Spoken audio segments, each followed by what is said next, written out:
Hola, ¿qué tal? Aquí Julio Monroy desde Delta Records en Bogotá, Colombia. Y tenemos un live muy especial sobre educación. Este live va en inglés. Entonces, aquí vamos. Hey Kyle, how are you? Hey, how are you doing, Julio? Yeah, very good. Where are you, Kyle? I am at my studio in St. Louis, Missouri, United States. Oh, that's very Yeah. good. Thank you So in for the very, accepting very the center of the invitation. country. It's I think I'm an hour behind you in Yeah, Colombia. yeah. Thank you for accepting the invitation, Kyle. Oh, thank you for having me. I'm excited. Oh, that's cool. And we are with David Sikar. Hey, David, how are you? Hi everyone, how are you? Welcome to this new episode of Produciendo con Julio Monroy. Carl, it's a huge honor to have you here. We are huge fans of your work and well, really looking forward for the conversation. For the people watching, remember that you can actually send us comments through the platform on which you are watching and I will communicate them to both Julio and Kyle. I leave you with the conversation. Thank you, David. Well, Kyle, we have only like two mandatory questions here. And the first one is, can you tell us how did you begin in this audio and music industry world? Yeah, I think it's probably similar to a lot of people. I started as a musician, right? For me, it was I played guitar in maybe eighth grade. I was probably 14 or 15 years old. Picked up the guitar.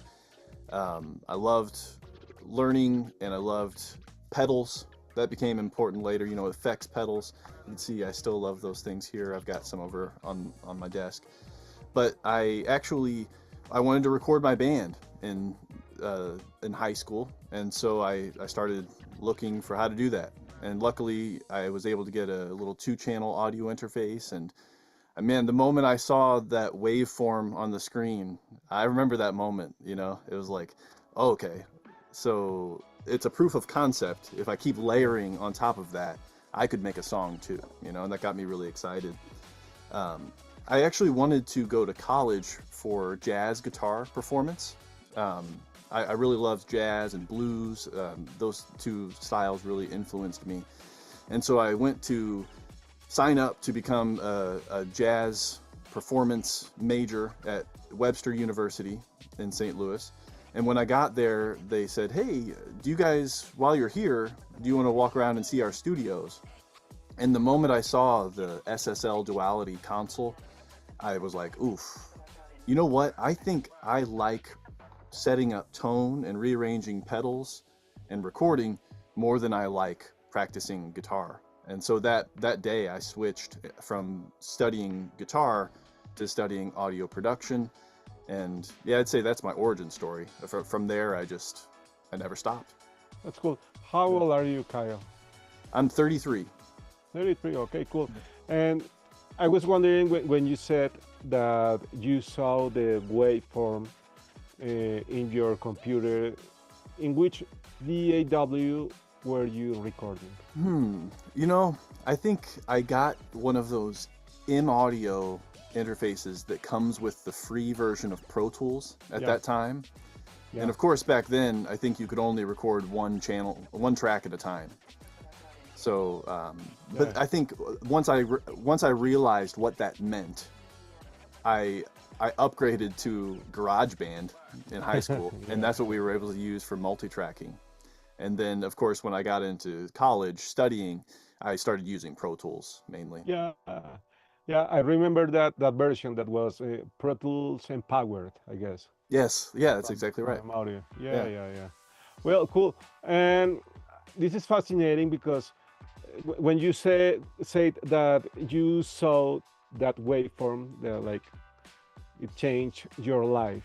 Yeah. So you began to learning audio. You began to learn more about music. Can you tell me more about it, please? Yeah, I think when I saw that waveform, I probably listened to it and I noticed that it didn't sound like my guitar was supposed to sound because I probably plugged my electric guitar straight into the instrument input and recorded just the DI sound. And that helped me understand, okay, I already knew that there's a rabbit hole of guitar tone. You can always get this new pedal, you can always try the new amp, you can turn up the amp, you can turn it down, all these things you can do to get new guitar tone. And I think at that moment I realized there's also a rabbit hole of tone in recording guitar, right? Of course, mic placement and mixing and other instruments, and just on and on from there. Yeah. Yeah, cool. Kyle, and tell me more about Audio University because it sounds very interesting that you learn and now you teach online. Tell me more about it, please.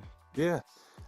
So I didn't start with teaching. Yeah, I learned a lot from my instructors at the university I studied at, the audio program. yeah, And I just remember, learning things like balanced audio and just how beautiful and elegant that science is. And then we learned about acoustics. And I remember acoustics was really exciting because I don't really have a mathematical background, but I felt like acoustics was accessible. I could study physics and sort of understand it intuitively. And there are so many of those things, those scientific tidbits that I got at the university program. And then I went into my career starting in live sound, and everyone there said, "Oh, it's all about practice. You don't need theory at all."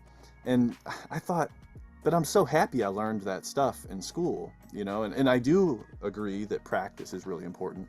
But those things that I learned in school, I really loved them. And so I would talk about them with friends who were also into audio. And people would tell me that I was pretty good at explaining stuff. And so then probably, 7 years later, I got the idea to start making blog posts at first and posting them on my website that would explain basic things in a simple way. And then shortly after that, I started making videos.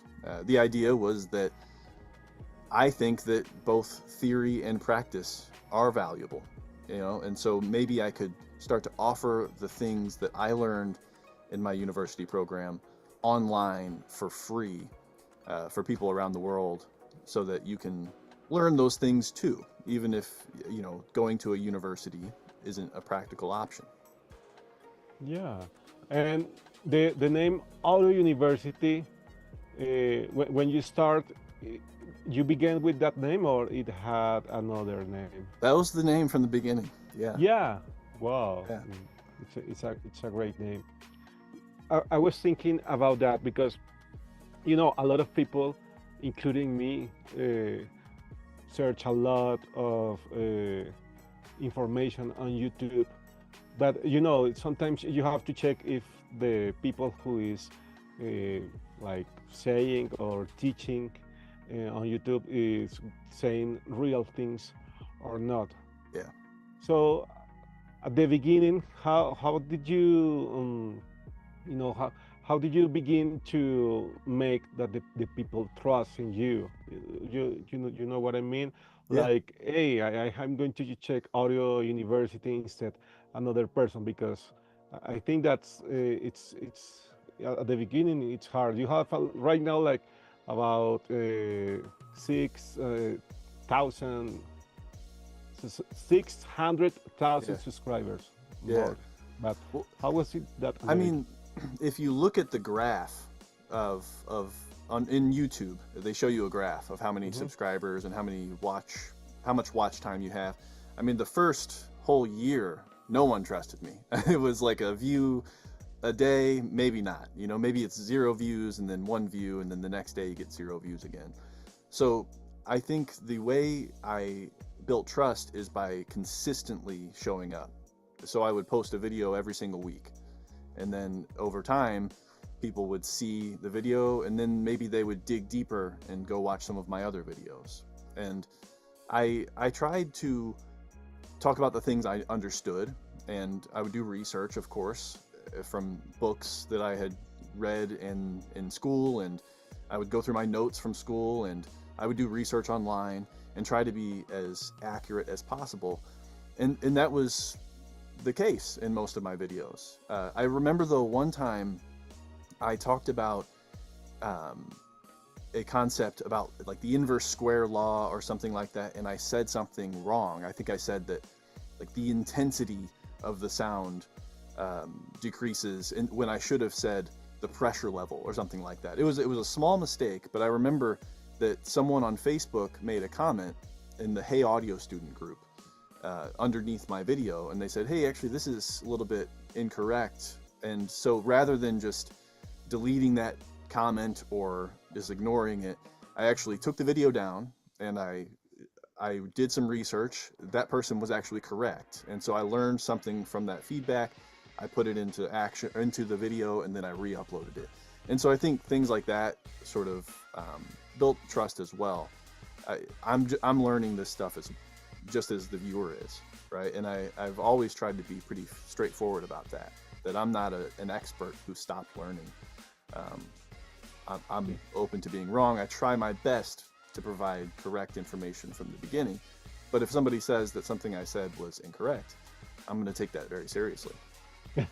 You know, Yeah, it was scary. I remember that first time I thought, oh no, I ruined my reputation by being wrong once. But I think actually I didn't. yeah, I understand. Yeah.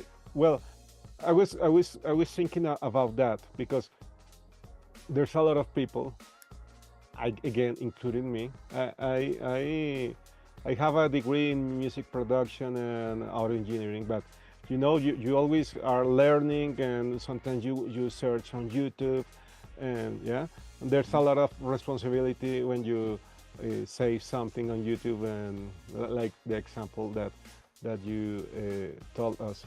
So, what do you think about this? Do you think that the universities maybe are going low with the people who are beginning or want to student? They say, no, I'm just going to search on YouTube. And what do you think? Because I have seen your channel, and it has a lot of great information. So maybe some people can say, hey, maybe I would prefer to learn from videos than from the university in real person. Yeah. I think there are a lot of variables there. I think that, first of all, especially in the United States, a university can be very costly. And sometimes people take out loans, and that can have big implications throughout their life. So that's one factor. But then I also think that university, a real university program versus YouTube, they're not the same, right? Because YouTube can only provide the information, like you said. So the theory, you've got so much information, you couldn't possibly ever get through it all. And you get information at a university also, but you also have access to facilities, and you also have access to teachers, various teachers, right, that you can trust, and you can have two-way conversations with them rather than just comment section. You can actually have a conversation. They can show you something and say, do you hear that? And then I think something that often goes overlooked is at a university program, you also meet a lot of people who are learning as well. Because when I think about it, my professional opportunities after college, a lot of them came because of connections I made during Yeah, college, yeah, sure. right? Do you agree? Yeah, So I think there's that. Like, but I do see your point that if universities are only offering information, they better start offering more, because YouTube can offer information. Yeah.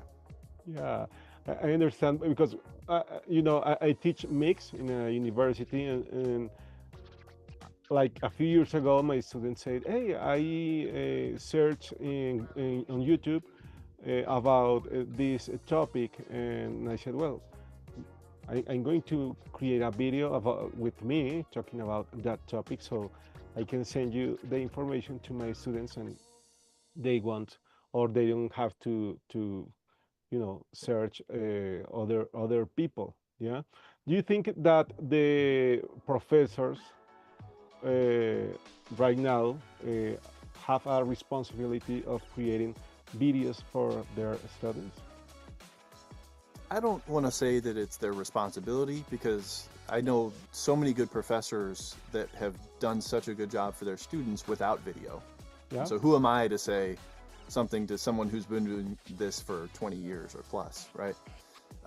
What I will say though is that when I try to teach something live on a live stream, I often wish that I had the illustrations that I'm able to make for my videos. And I wish that I had the B-roll footage that I was able to make. And I wish that I had the opportunity to read a script so that it's very clear. You know, like what I'm saying is that for me and my teaching style, there are advantages to recording something ahead of time because then I'm not saying things out of order. I'm able to think through the entire process of teaching something and make sure that I tell you the thing you need to hear first, and then that builds into the next thing and then into the next thing. And like I said, it also gives me the opportunity to watch myself saying that stuff and say, if I didn't already understand this, this would be kind of hard to imagine. Maybe I could make a picture that would help someone visually understand this point. So for me, anyone who's watched my live streams knows that my videos are much better organized and they offer the information in a more digestible and understandable way. Naturally, right? Because you have as many chances as you want. It's like a live performance in music versus something that you can go back over and polish over time, right? Hey, tell me more about your live streams. When are I you? just started Yeah. doing live streams on YouTube Hmm. because I don't know. I think it's something I never did, and it's something that I was intimidated to do. I think the reason that I started doing them is because I was inspired by, Gabe Herman. Gabe Yeah, Herman yeah, is a sure. professor at the University of Hartford's Hart School, and he's been teaching audio for 2 decades, and so he's really, really good at teaching live in front of people. And he doesn't really need to reread lines and things. He can just say it in a clear way from the beginning because he's been doing it in classrooms for a really long time. So I've started working with Gabe Herman for our membership, and we do live streams within our membership. And watching him do that, I thought, oof, I really would love to be able to teach live as well as I teach on an edited video. So I just pressed go live and had a topic, and I talk about different things on YouTube, and then in our membership every Tuesday I go live with the members to I don't know, answer their questions or talk about videos that I'm working on, and yeah, it's Cool. been. So the people who are in like the people who has the membership, they are the only ones who can watch the live streams, right? On YouTube, Yeah. sometimes I'll do a live stream that's just public. Everyone can watch it. No. That's usually once a month or so. And then our members are able to join a Q&A session with me and Gabe Herman. Oh, And then cool. sometimes we'll also have guests that are like professors from different schools. So Oh, that's great. Well, David, can you share Kyle's website? I want to I would like to see that the membership and everything because it's pretty interesting. yeah, so the membership, there is a free tier that you can, if you go to become a member, that's where you would sign up to access. So there is a free tier there, and then we have two other tiers. That pricing is actually going up at the end of the year. But I can share my screen if you wanted to see what the membership looks like. You wouldn't be able to access it right now unless you signed up here, right? You Yeah. understand? Yeah. Yeah, please. So I've requested to share. Okay. There we go. So yeah, you get into the membership here, and it looks like this. I posted that I'm going live with you for members, and the free membership includes our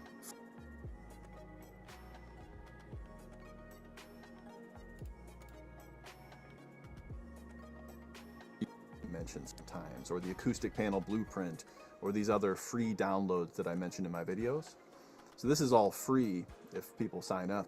That can be found at audiouniversityonline.com/free. But then if you go down to this community area, we've got conversations where we answer member questions, and members post questions here, and we're able to interact with them. We've got an area where they can show their work, they can upload their mixes and get feedback from other members. And then we've got Ask a Professor. So here's Gabe right here.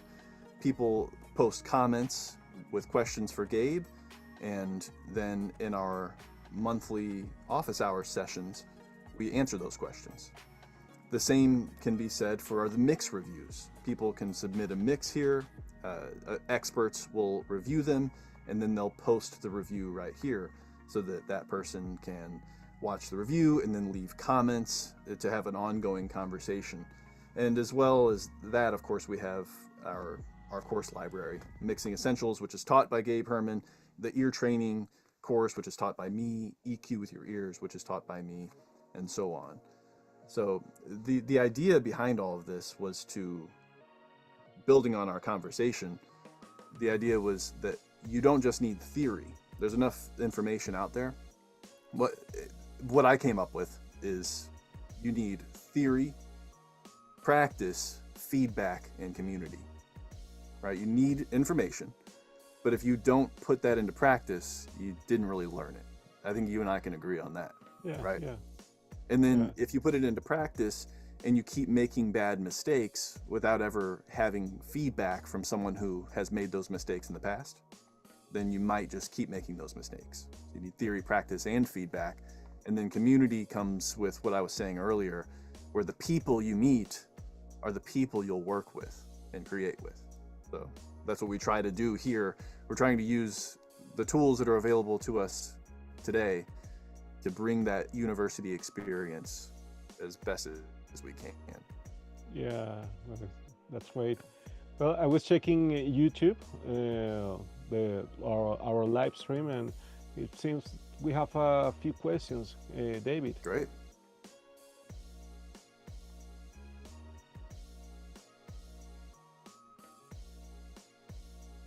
Yes. Okay, so yeah, we have Charlie MC Cape saying, hi, thank you for Audio University. We actually have here Felipe Prieto says, hello everyone, and I have a question for you. Do you think that creating a YouTube channel can improve the knowledge and improve the music engineering in the industry? Yeah, I mean, that's a two-sided question. I'm not sure exactly how you meant it, but one way would be, does creating a YouTube video help me learn more about audio engineering and become better? Absolutely, yes, because I have to research those topics. I have to make a video, which includes audio, and I get better over the years, just like practice doing anything. And then the other side of that question might be, does making educational content on YouTube potentially help other audio engineers become better? And I hope so. That's part of the mission statement we've got, which is maybe our videos today could be seen by somebody who is in high school or in their early days of their career, and maybe something we teach them could lead them to create something really amazing in 5, 10, 20, 30 years. So in a way, perhaps the videos we're making are making music better in the future. I don't know. That might be a little bit corny, a little bit cheesy, but I like to think that the work that you and I are doing, it's really helping people in that way. It's going to help music and film and video games and all of the things that include audio in the future. Yeah, sure. I think it's helping a lot of people and inspiring a lot of people. Yeah. Well, David, more questions. I see that we have more questions. Yes, we do have a question from Diego Castro. What's a mixing mistake you see all the time on new engineers? I think it's a mistake that we're going to see in a few days. So in the United States, at least, we have Thanksgiving is tomorrow. and then the day after Thanksgiving is Black Friday. And I think a mistake that a lot of engineers make is they just buy something without a reason behind it. And the mistake goes even deeper than that. Often in a mix, people will apply EQ without a reason, or they'll apply compression without a reason. Now, if you're learning and you're experimenting, that's fine. Sometimes when you're first starting out, you don't know what to listen for, and so sometimes just turning knobs is a good way to go. But I think a mistake I often see and hear about is when inexperienced engineers will just use compression because they think you're supposed to, or use EQ because they think you're supposed to, instead of saying, here's how this sounds now. In my mind, I can imagine it sounding like that. What tools do I have in my tool belt that can bring me from here to there? Do you agree, Julio? Yeah, I think the tools are very important. And if you have more tools, more knowledge, it's better for all of us. Yep. Sometimes, I was thinking about. I think when I had like professors in my college, Yeah. the people who taught me, uh, sometimes they didn't say all the things that they knew. They like keep some secrets. Oh, okay. But if all the people know, or if all the people has more knowledge in audio and music, I think we will have better music, or better Yeah, audio. Yeah, yeah, yeah, I think so too. Yeah, yeah, I don't think there's any reason to not share things. yeah, yeah. Of course, I can understand if you make your living by making records and you have a very specific thing you do, you'd want to keep that safe. But my opinion is that what you do is not just the technique. It's Hmm. when you apply it. It's you. And I don't think that's the same with YouTube.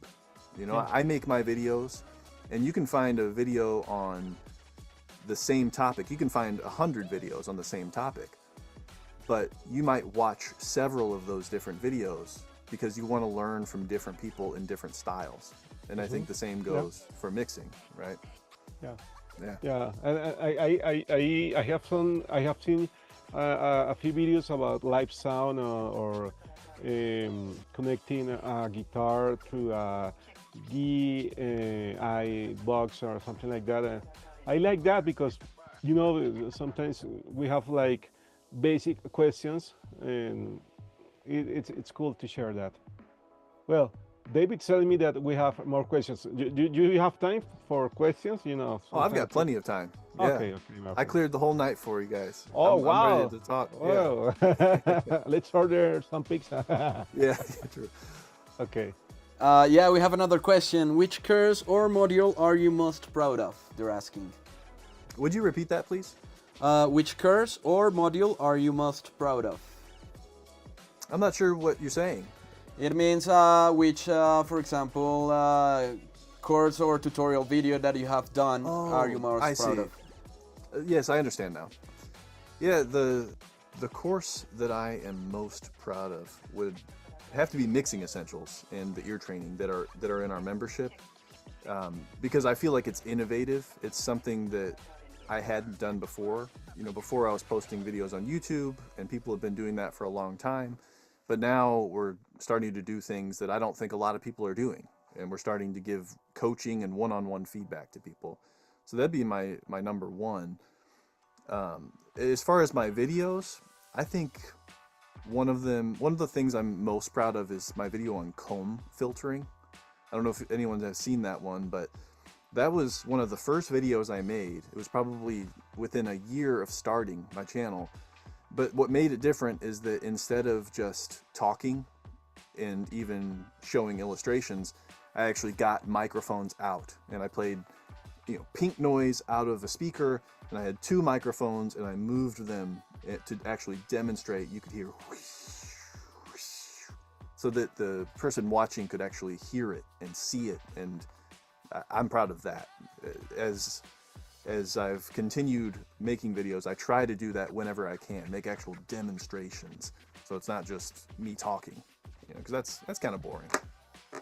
Yeah, but I was thinking about that because sometimes, including me, I have like favorite videos, or sometimes like videos like it's like, oh, what did I do? I want to delete those videos. Yeah. So yeah, I was thinking about the gear that you use when you began. Which gear did you use? Which microphones? Which Oh camera? man. And did you change? Yeah, because I remember I saw you at the AES with the Osmo Pocket. We have one here. Yes. Yeah. This camera is amazing. Yeah, Hmm. I love it. But tell me more about it. Your gear.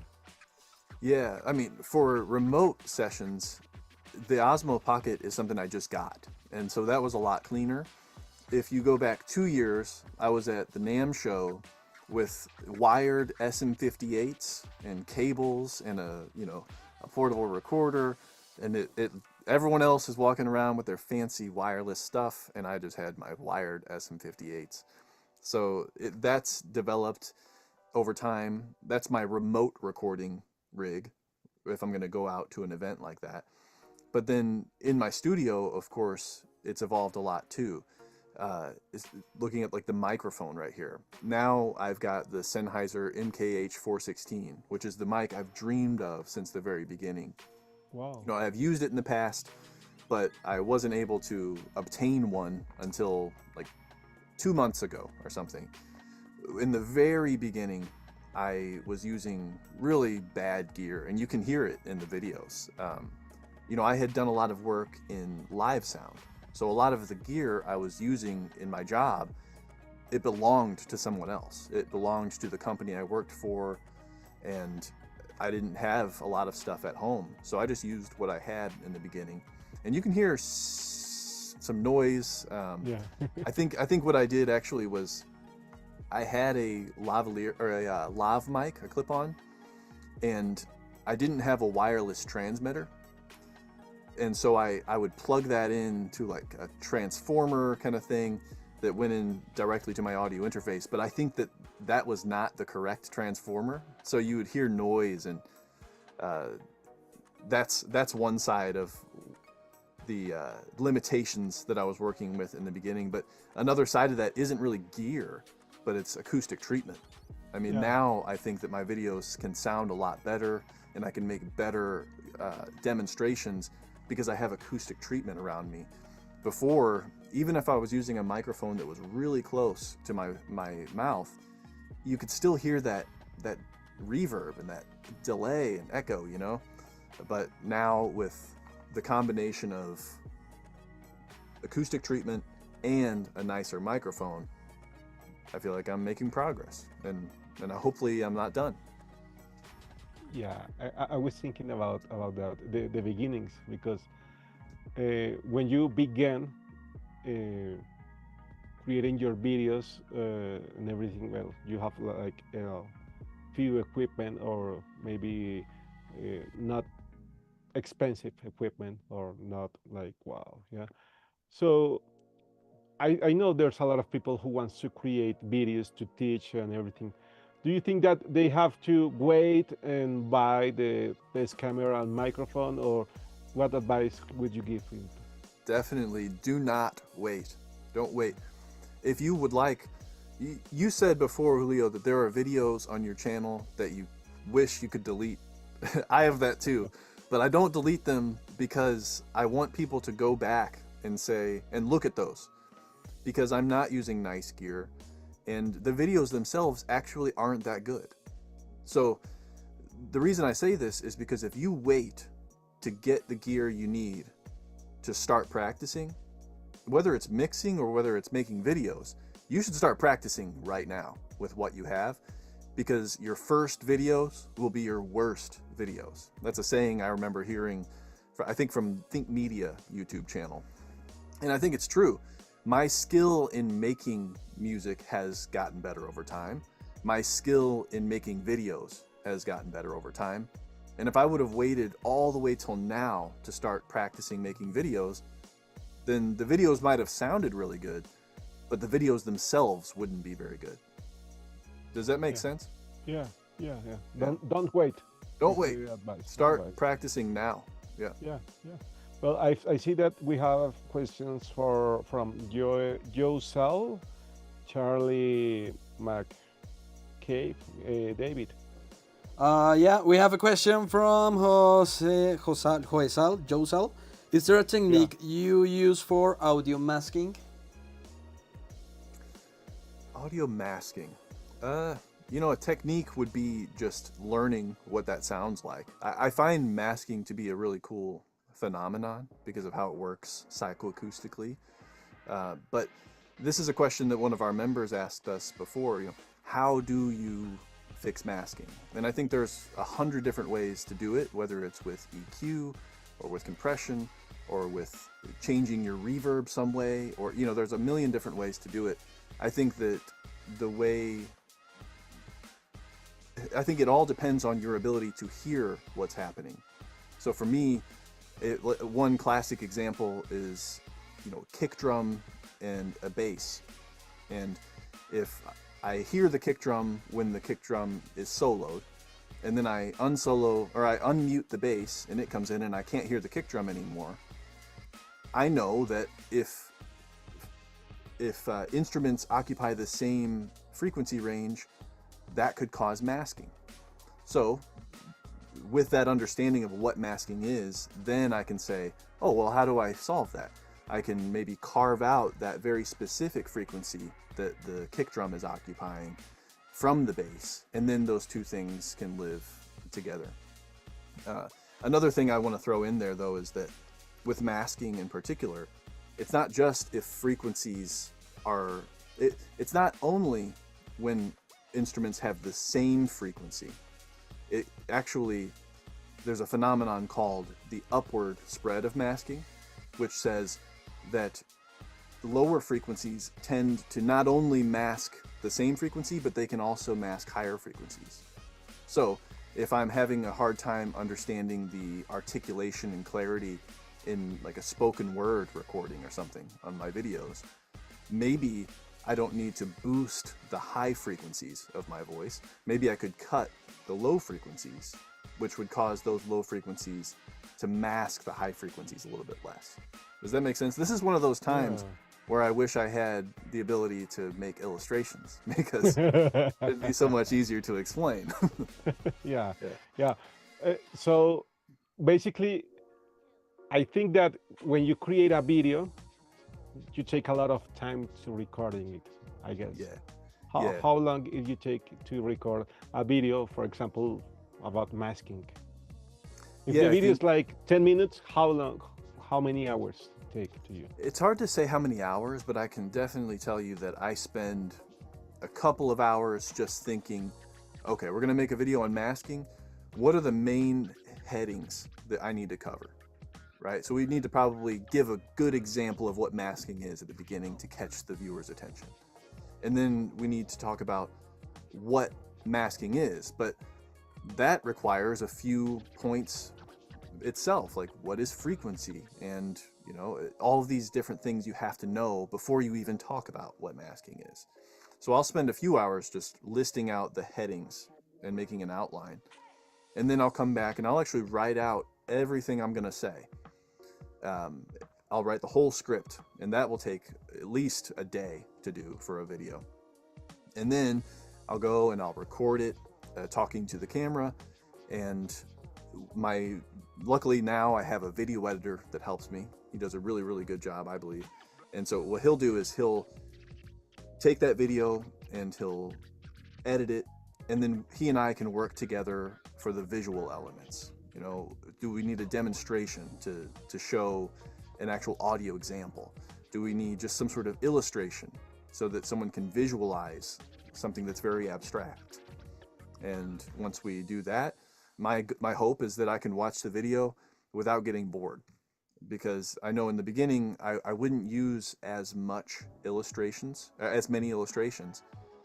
In the beginning, I wouldn't use as many illustrations, and I found that when I watched the video on my editing software, I would start looking at my phone, or I would start daydreaming. And if I'm getting bored, then I know the viewer is going to get bored. So Yeah. that's my cue. I watch it over and over and over again until I don't get bored while I'm watching it. And have you used AI, for example, for creating your videos? I've tried experimenting with it, but it doesn't really help me that much. Sometimes AI is useful if I like for something like this, for a live stream podcast, right? Yeah. If I'm going to interview someone, I'll talk to that person face to face on Zoom, and then I'll write notes for myself of what is this person like talking about, what is their area of expertise, and I'll make a simple outline, and then maybe I'll say, hey, AI, could you help organize this into a sheet that I can easily glance at when I'm in the interview? Yeah. Right, that's one use. But in the beginning, when AI first became mainstream, I tried saying, AI, write me a video about mic placement on acoustic guitar. And it's just, what it gives you isn't that special. It's going to take everything that's on the internet Yeah. and give that to you. And like you said earlier, Julio, everything on the internet isn't necessarily true. Yeah. Yeah. So if I'm going to just let AI write the script and then I read that without double checking anything, that's not going to help anybody. Yeah. So I have started experimenting with AI I make a video and then I give it the video to cut clips out of it for YouTube Shorts or for Instagram Reels. And it's really good at that because I've written all the text, and then it can say, this bit of text creates an idea, and it Oh, edits the cool. video for me. So that's been pretty helpful. I think that's where AI plays a role today, but it's getting better all the time. So maybe I'll use it more in the future. I don't know. I Yeah. like to think that I'll always have something that AI doesn't have, Hmm. but Yeah. it just came about. So maybe AI develops someday and takes my job. I hope not. I hope I not. hope not. Yeah. Yeah. Hey, we have like more questions from Charlie and Felipe Prieto and Diego Castro. Yeah, we do. From Charlie McCabe, do you have a favorite equipment that you cannot live without? Let me think on this one that I can't live without.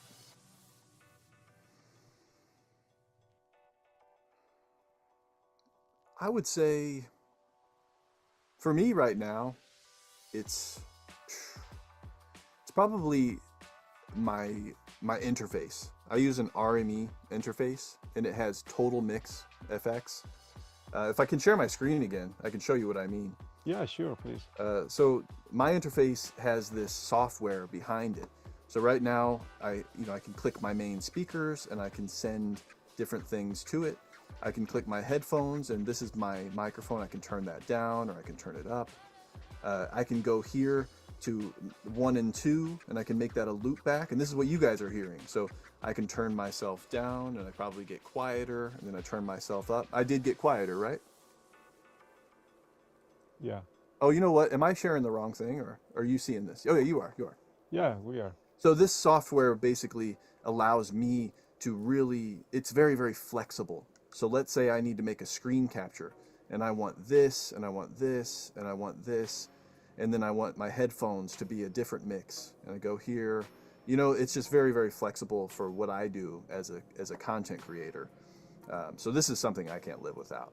Of course, different interface companies do similar things, but in my opinion, a lot of companies, they make audio interfaces that are specifically made for music recording, or they're specifically made for some other use case. Yeah. I feel like Total Mix is really useful for everything.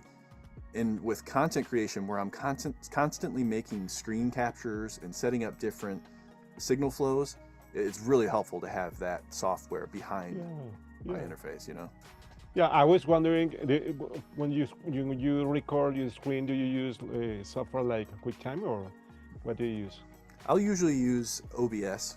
OBS? Yeah, Yeah, cool. OBS, so that I can get the video, I can change the audio. Of course, I don't know if this is your experience, but with Mac computers, with Apple computers, it's a lot less flexible. If I use a PC, I'm able to go into OBS and choose different channels that I want to pull from. And that's a little bit more difficult on Mac, but I use Mac primarily for everything. So I just have to learn how to get around that. And a key tool for that is Total Mix for me. Oh, yeah, I understand. We have like 3 more questions, but before that, David Sicard will tell us what will happen with this live stream. Yep, so remember that this episode is actually going to become a podcast, and you will be able to replay this episode on all streaming platforms. Really simple, you just look for Produciendo con Julio Monroy, and you will be able to find this episode and all past episodes as well. Also remember that we have a Discord server. The QR code is gonna appear soon, and you can join our Discord server where we can talk about audio, music, software, hardware. You can actually give us questions for this live stream. You can talk to us, you can send us your ideas as well, and talk to the community. So be sure to join us on Discord. We wait for you there. Well, great, David. Hey, I was checking, we have more questions, so please order your picks. Okay, so Yeah, keep them coming. we have more questions. Yeah, do you? I said the equipment one. Have you noticed more viewers from Latin America in your community? Do you have a Latin community inside your subscribers and your members? I think so, and I think that it's partly because of this new feature that I don't speak Espanol, right? I'm trying to learn, but I cannot speak it fluently at all. We can teach you, my friend. We can teach in time. What's cool about YouTube, though, is speaking about AI. They have this feature now where you can overdub your videos. So in my most recent videos, I've tried to do that to both Spanish and Portuguese, and hopefully that's allowing my videos to reach people who otherwise wouldn't be able to watch them. I do know that just from going to events, I have met a lot of people from Latin America and South America. Just going to AES and going to Soundcheck Expo in Mexico City last year, all of these opportunities to meet people, I come across many people who say, I watch your videos. So that's cool. A good sign. That's a good sign. And talking about events, there's a very important event next year, the Pan American Audio Educators Conference, right, Sig? Yeah, so the Pan American Audio Educators Conference is gonna be run currently with Soundcheck Expo, and it's going to take place the 18th and the 20th of April. It's an amazing event. Soundcheck Expo is an amazing event. We actually released some video blogs from these two events. You can find them on our YouTube channel, and you can actually see what these events are actually about. So for the Pan American Audio Educators Conference, this is a Just Educators event, and you get to talk with other professionals, with brands. You get to talk with colleagues about curricula, about different types of idea. You get to connect with technology companies as well. So for example, these were the sponsors of this year's Pan American Audio Educators Conference. Of course, a huge thanks to Jorge and Natalia Urbano for making this possible to be run currently with Soundcheck Expo. And well, Soundcheck Expo, which is a really, really well-known event from Mexico City, where you can actually get to know new technology, innovation, meet a lot of people. You cannot imagine how many people we have met on these events. I actually met Kyle on the Pan American Audio Educators Conference. So you should definitely go to these types of events. You're gonna connect, and it's really, really good and huge for your career as well. Yeah, great event. Are you going to the Pan American, Kyle, next year? Yes, if I'm free, it's April, I think around 18th. April 20th, right? 18th, yes. Yeah, 18th, yeah. Yeah, I would love to go again. I mean, first off, Mexico City was really a fun place to go. Amazing history, an amazing city as it is, great food, really nice people. But then the event itself, it was fun to go and be with people who teach. Do you agree? Yeah. It's nice to go see talks by people at AES or at NAM who are talking about doing mixes and different techniques they use, but I really appreciated the fact that John Crivet put together that event for educators so that we can talk about techniques for teaching techniques. Yeah, Yeah. John is amazing. You know how do you say Godfather in Spanish? I don't yet. Are you going to It's teach me? padrino. Yeah. So for me, John Creed's like my padrino. Yeah, Yes. because it's Oh, yeah. amazing with all the people like joining people and creating this amazing community of AR students. Yeah. Thank you, John. Yes, he knows everybody and he is so willing to connect people. He, Yeah. you were talking earlier about how sometimes people they guard what they know. Hmm. John doesn't do that, does he? Oh, yeah. No. Yeah. Yeah. He's the best. He's Thank you, very John. giving. Yeah. Thank you, John.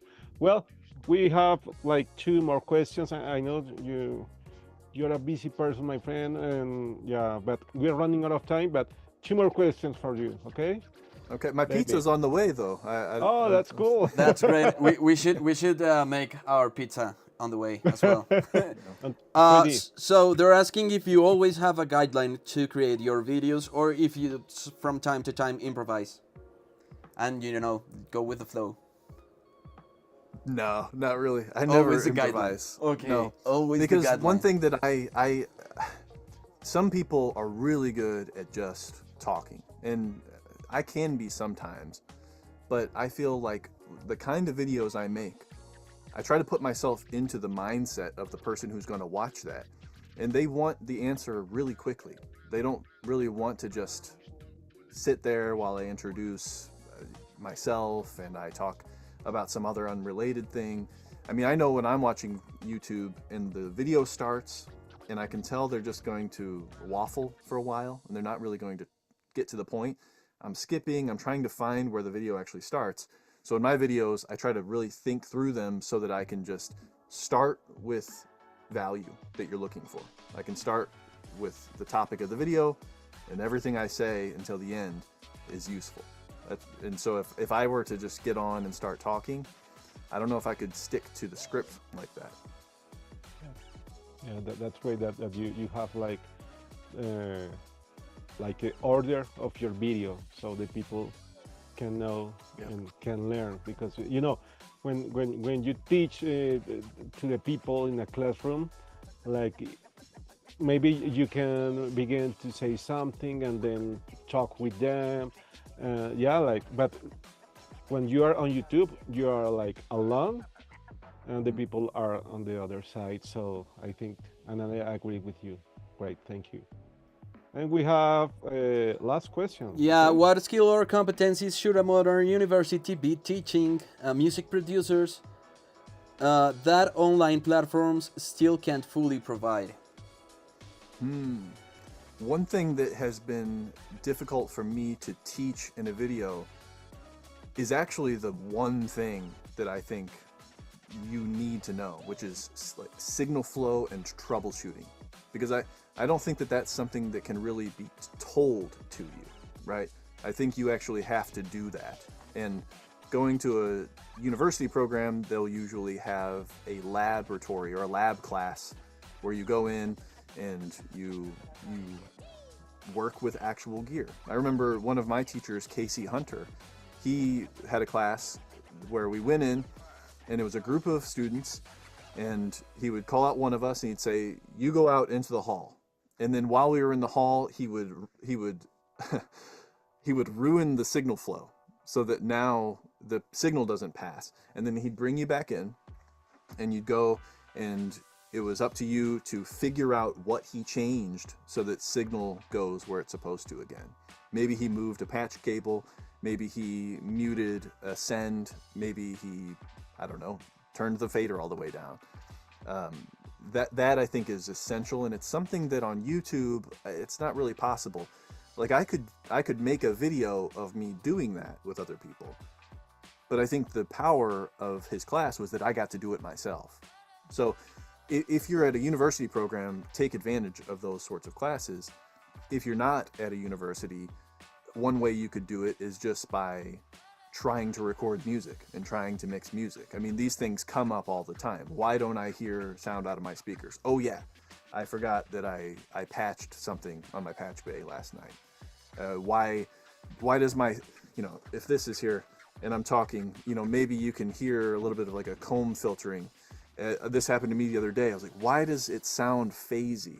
Oh, there's like this big thing that's reflecting sound. So if I turn that down, right, it's just these everyday situations and troubleshooting. I think that that's something that is difficult to teach in a video. Yeah, yeah, Yeah. yeah. Very difficult. Kyle, well, I was wondering, and I was checking your website. Will you have Black Friday discounts?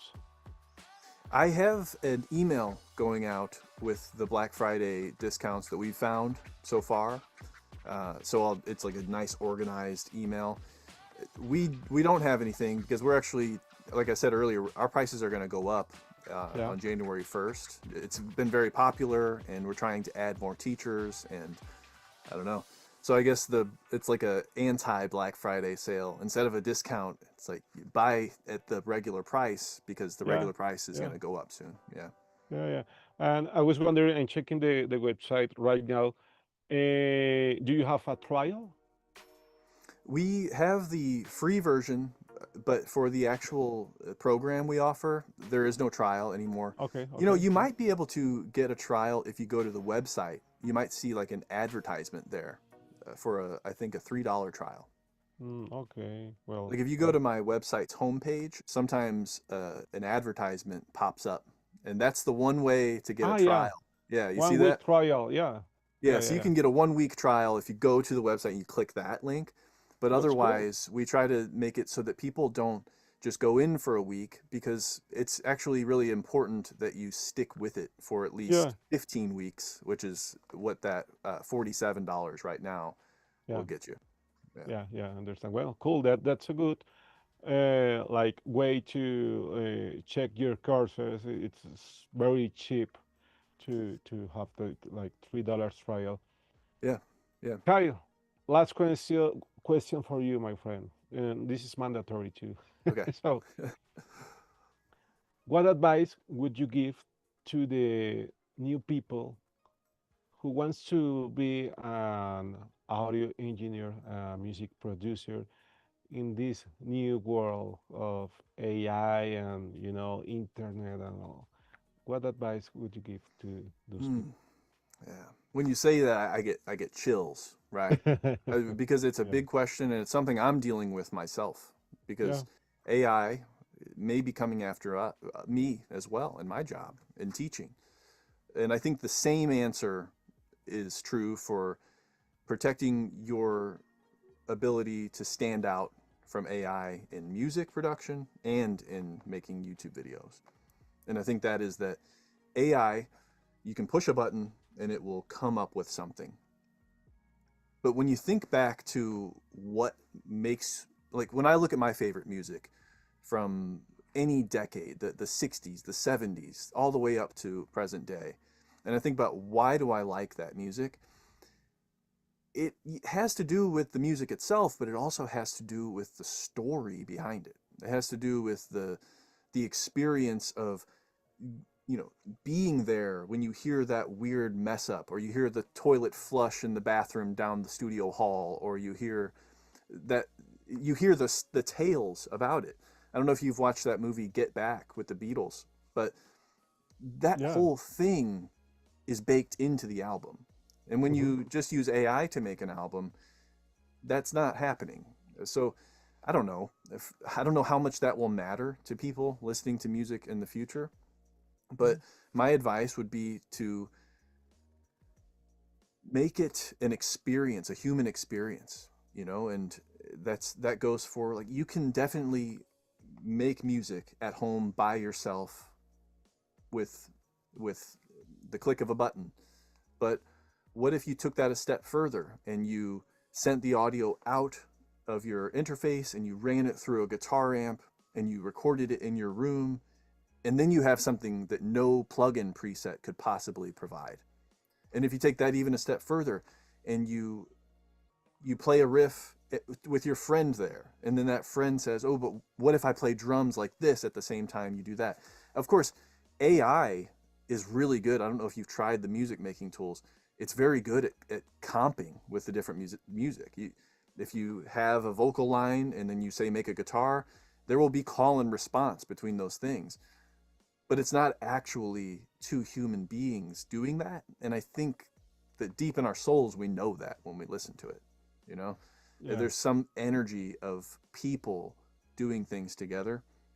And so the way I'm thinking about it for my career in teaching is, rather than just making informational videos, I'm starting to do a podcast, and I'm opening up this membership where people can interact with me and other professors, and we can share stories, and we can work together and collaborate, because I don't know, that's what got us all started in this anyway, was the Yeah. fun of collaborating and doing something that can be appreciated by other people, you know.